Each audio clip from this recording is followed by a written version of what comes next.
Before you run out and go buy some chickens just because they'll give you pretty eggs, we need to discuss what kind of chickens you may need based on where you live. We'll get to you in a moment. So that brings us to heat tolerant versus cold hardy chickens.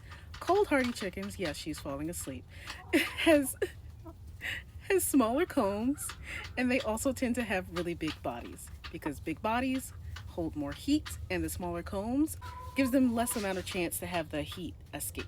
Heat tolerant chickens are going to have big combs, kind of like Nugget. They're going to have smaller bodies, and then they're also going to have lighter colored feathers. Now, Nugget here is a well summer, so she's a happy mix of both just because she has a bigger body. I'm not body shaming you though, okay? So don't take it like that, all right? If you live so far north that you can wave to our Canadian neighbors, I'm talking Montana and Maine and Michigan, and getting a foot of snow is not a big event, you're gonna need some cold hardy chickens. Cold hardy chickens tend to be pretty good down to 0. Some say into the negatives, but we'll get to that at a later date.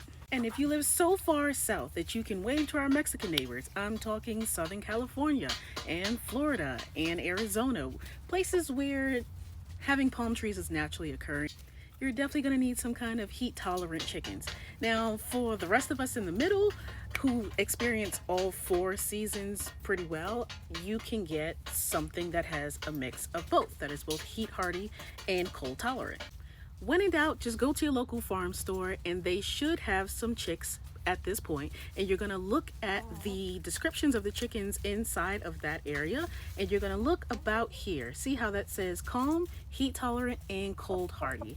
So usually if they stock the chickens in your area, it should be good for your area, but you still need to know what to look for in order to have the right chickens for you.